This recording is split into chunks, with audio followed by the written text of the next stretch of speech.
Hola a todos amigos de YouTube, hoy les traigo la segunda parte de Creepypastas para no dormir, así que empecemos. La mujer sin rostro. Hace mucho tiempo, en las afueras de Oaxaca, en un pueblo llamado La Luz vivía una familia de economía estable y se consideraba que la madre de Soledad y Constanza, dos hermanas de 17 y 13 años, era una bruja y pues bastaba ver su rostro para que todos a su alrededor se alejaran de ella. Pensaban que tan solo una mirada de ella era suficiente para atraer la muerte hacia ellos. Hundida en la desesperación, Justina, la madre, se volvió loca pues era tanto su dolor de ser despreciada por todas y cada una de las personas que habitaban en ese pueblo que llegó al punto de no querer salir a la calle pues tenía una malformación en el rostro, la cual hacía que ningún espejo estuviera en esa casa. Para sanar su dolor, ella mandaba a sus sirvientes para que le compraran muñecas, las más bonitas que pudieran encontrar. Ella lo decía como si fuese una salvación, pues era su única opción. Después de tener las muñecas en sus manos les cortaba la cara y se ponía el rostro de las muñecas aunque no le tapara toda la cara. Sus hijas sin embargo eran como dos perlas, eran muy hermosas, su madre las veía con locura, jamás les quitaba la vista de encima. En una noche de locura, Justina agarró un cuchillo y entró al cuarto de su hija Soledad que tenía 17 años. Su hija escuchó el rechinido de la puerta y la sombra de un cuerpo. Ella se levantó rápidamente y al ver que era su madre su intranquilidad cesó, pero cuando su madre sacó el cuchillo que tenía detrás comenzó a gritar tan fuerte como pudo. Nadie la escuchó, pues estaba sola. Su madre le dio 10 puñaladas en el pecho dejándole el corazón destrozado y las costillas rotas, le cortó toda la cara, diciendo yo soy linda y nadie me insultará más porque he vuelto a nacer y nadie me conoce. Con una risa histérica, se retiró a su cuarto y se quitó la piel de la cara llorando de dolor y riendo con locura. Casi muriendo se colocó el rostro de su hija ya muerta, y lo cosió con una aguja. Así pasado el tiempo su rostro se fue descomponiendo, hasta que murió de una fuerte infección. Nadie la había visto ni visitado en 3 semanas hasta que regresó su hija Constanza de 13 años quien se había ido con su padre a pasar un mes. Llegando llamó a su hermana. Al ver que nadie bajaba subió al cuarto de su hermana. Al verla en su cama gritó con un gran temor al ver a su hermana sin rostro y estaba descompuesta.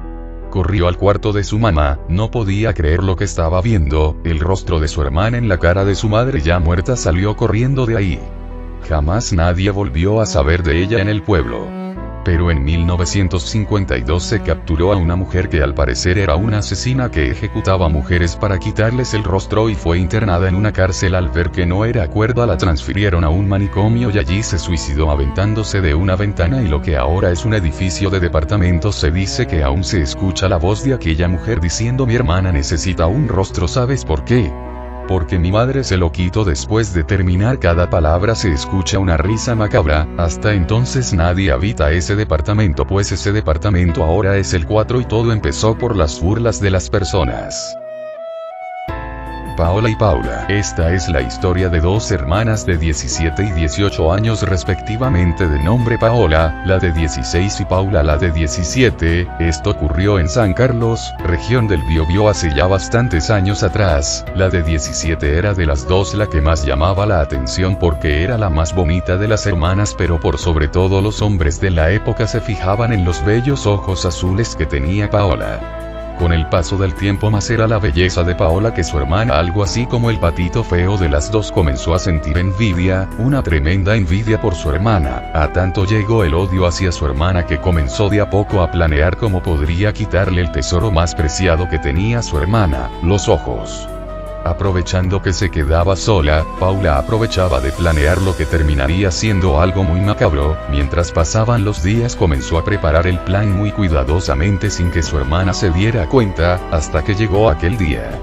Paola volvía a casa como a las 10 y comenzó a notar algo raro. Vio como su cuadro roto, distinto de cómo salió la última vez, más tenebroso. Llamaban diciéndole que le iban a arrancar los ojos y era Paula la que hacía esos llamados. Corría un viento que hacía que el ya terrorífico ambiente que se sentía en la casa se convirtiera en el miedo más grande que nunca antes había sentido Paola en su vida. Llegó a tanto el pánico que empezó a buscar a su hermana Paula. Como no hallaba rastros de ella decidió salir al jardín en la la salida de la casa y se encontró con una tremenda sorpresa, la que nunca quería esperar. En ese momento, su hermana Paula se encontraba colgada de un árbol, ahorcada con una cuerda atada al cuello y con 3 puñaladas en su vientre y la mirada macabra fija en su hermana, que con solo mirarla directamente decidió arrancarse esos ojos bellos que tenía para dejar de mirar aquella tenebrosa mirada de su hermana muerta y mirándola fijamente.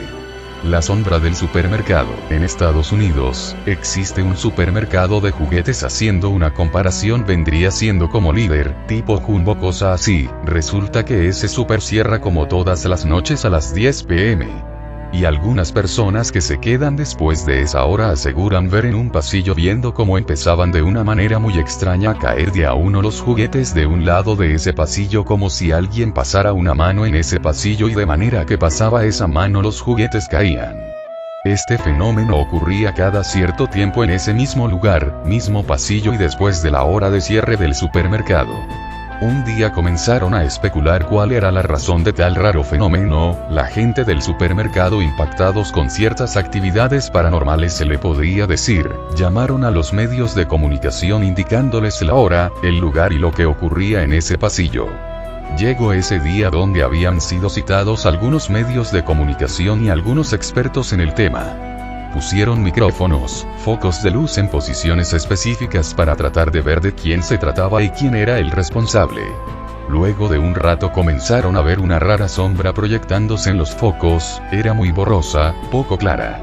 E increíblemente la gente que se encontraba en ese lugar pudieron contactar a esa persona que ocasionaba todo el desorden en ese pasillo. Era una persona de unos 25 años, de un aspecto típico del siglo XIX. Un historiador que también se encontraba en ese momento mencionó que esa persona construía en ese lugar una mansión para él y para su novia, y mientras él trabajaba solo con una picota, una acción involuntaria llevaría a esta persona a enterrarse uno de sus extremos en la rodilla derecha. Solo completamente intentó pedir ayuda, pero nadie lo escuchaba, hasta que 12 horas después falleció completamente en la soledad y sin recibir la ayuda de nadie.